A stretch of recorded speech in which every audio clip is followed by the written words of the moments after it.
What's going on, guys? My name's Lior and welcome back to my channel. Now, in this video, I'm going to be talking about private lending in real estate, and I'm going to be talking about the two different ways you can lend money.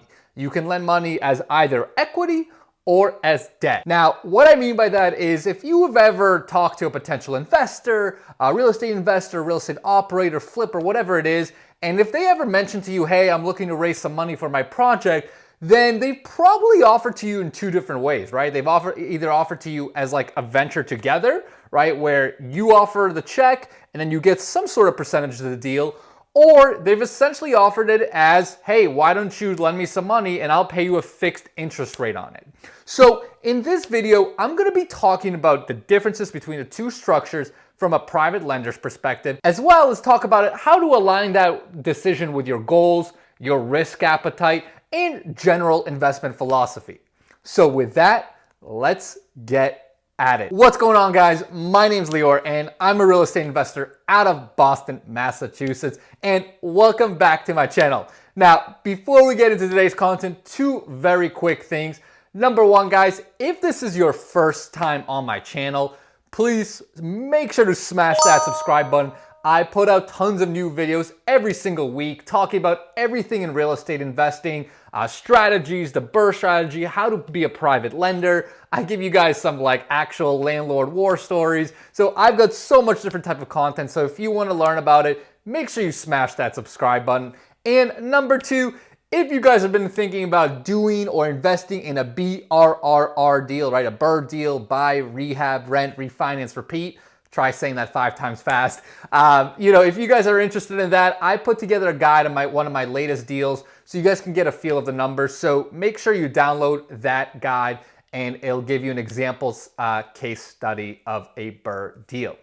So with that, let's get into the content. And before I get into the details of debt versus equity investing as a private lender, I think it first makes sense to start out to think about your ultimate goals as an investor, right? So if you're a private lender, you got some cash and you're thinking about how to use it, before you figure out the details, figure out what are my true financial goals right now, right? And basically you've got, the way I like to think about it is a spectrum, right? On one side of the spectrum is very heavy on the cash flow side, right? Where you're getting consistent monthly income or monthly streams of income, right?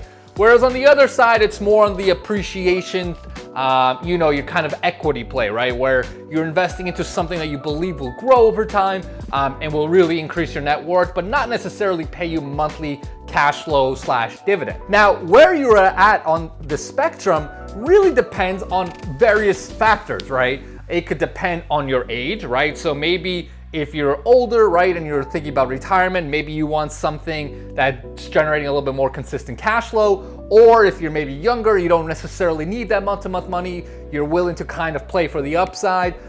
Maybe you go more on the appreciation / equity side. So age can certainly have a big influence. Your current income streams can obviously have a big influence, right? If you have a ton of different income sources right now, maybe you don't necessarily need more cash flow, but you want more upside, or maybe you do want additional income stream, right? So your current financial income streams will certainly matter. And of course, the balance of your overall investment portfolio, right? If you're heavily invested in stocks or Bitcoin, something that's very upside heavy, right? Maybe you want to diversify into something that's a little bit more cash flowing, or maybe if your portfolio is really focused on bonds and something that produces dividends on month to month, maybe you do want something that produces a lot more upside, right? So balancing all these factors is super, super critical before you start thinking about how you can deploy your current capital. So based on that, let's take the example first of, you know what, I thought about my goals as a private lender, I've got some cash, and I really want some heavy cash flow on my money, right? I'd love to be able to get consistent monthly income. I don't want really, I don't want as much risk on that income. I just want a month-to-month paycheck that I know is basically guaranteed. So if you're gonna be on that part of the spectrum, right, then investing into a real estate project as a debt lender is a great idea. And basically the way that works is you can invest into a project, right? Let's say you invest anything from $50 to $100 to $200,000. and working with that investor or operator, as I call them, right? The person that's actually executing the deal, you could say, look, I'll lend you this money, but I want a fixed rate of return. And around the Boston market, typically what I see is 10 to 12% annualized fixed return. I know I've heard there's differences across different parts of the country. I know some parts of the country offer a little bit less. I've heard other parts of the country offer a little bit more, like 14%. So it really depends on market to market, but the point is you can get a fixed annualized interest rate on your money, right? You're essentially a bank, you're lending debt. Now the way this typically works out structure-wise is, these are great ways to invest into fix and flip deals, right? So if you're talking with a flipper, that's definitely a great avenue to invest that way. Typically you'll be 6 to 12 month duration periods, right? Because the flipper is going to take that money, use that money to do a fix and flip project, which again typically lasts anywhere from 3 to 12 months depending on the scope and the size of the project. And so anywhere from that sort of period, you'll be receiving fixed interest payments on your money. Now that's all pretty straightforward. So let's talk about security of that money, right? Because obviously you're gonna be lending it to an investor, but you're not actually gonna have ownership in that property. So what's your security? Well, in the ideal world, as a lender, right, as a debt lender, you have some sort of lien on the property, right? So let's look at it now from the operator's perspective, or the actual investor on the ground doing the project. They're gonna be bringing in some sort of primary financing, right? Like either it's a commercial financing or hard money financing for fix and flips, which is gonna provide 70% of the acquisition and typically 100% of the construction. That lender that's providing that money is typically gonna get first position. Now, for your debt, right, the other 20, 30%, whatever it is that you're bringing to the table, in the ideal world, you do get some sort of second position on the property.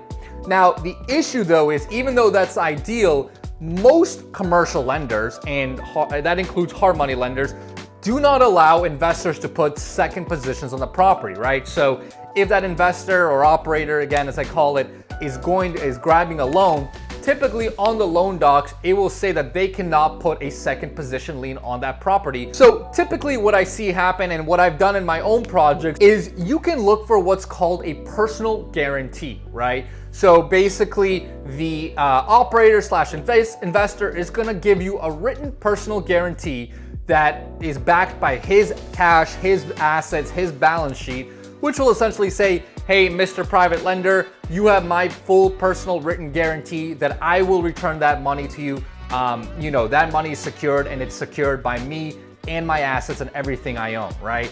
Now, again, it's obviously not as ideal as having something like a second position on a property, because then you can secure by the property, but still having a secured personal guarantee is certainly worth something. And a lot of this also comes down to this.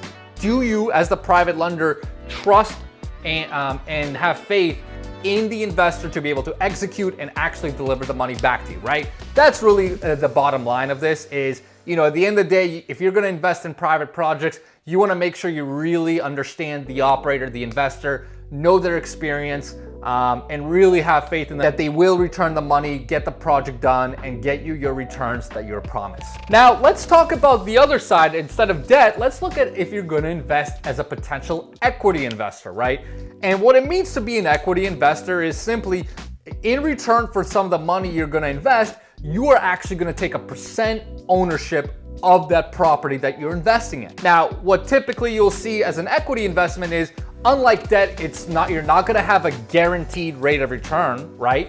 But you will certainly have some sort of potential to receive cash flows, right? Because if it's a cash flowing property you're investing into, let's say you're investing into like a 20 unit apartment building that is being, that an investor's raising funds for, you'll have the opportunity to get some sort of cash flow on a month-to-month basis. But of course, as an equity owner, you also have quite a bit of upside as an owner in terms of property value, right? If the investor slash operator is able to better the property, increase rents, perform some sort of renovations, whatever it is, and the property continues to grow in value, then not only are you still receiving cash flow, but you're also gaining some of that increase in value for yourself, right? Because you do have a percentage ownership in the building. Now, in terms of the cash flows, this can be a really complex conversation as there are very complex structures that can be put together for these kinds of deals. But basically, the simple way to think about it is, you know, if a property is producing cash flow, let's call it $1,000 for easy number, right? Typically, you're going to see some sort of percentage split by ownership, right? So let's say the principal or the investor owns 40% of the building and you as the investor own 60%.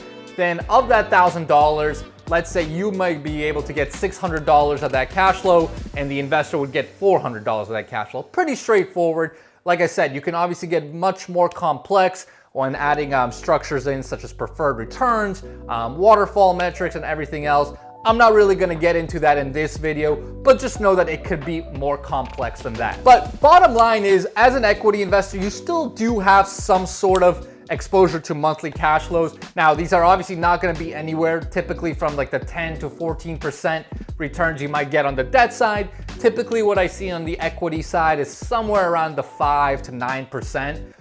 Again, depending on the deal, depending on the market. But of course, beyond just the cash flows, you have, like I said, you have exposure to the upside on the property. If that property will gain any sort of value, you are obviously as an owner, going to make money on that as well. And in terms of protection and security, the way it's typically done on the equity side is once you actually hand over the funds to the investor, you will typically be made a percent owner of the LLC that owns the property, right? So if you think about it, this investor operator that's the main person running the show, they're gonna open up an LLC, let's call it 123 Main Street, right? That's actually gonna be acquiring the property 123 Main Street.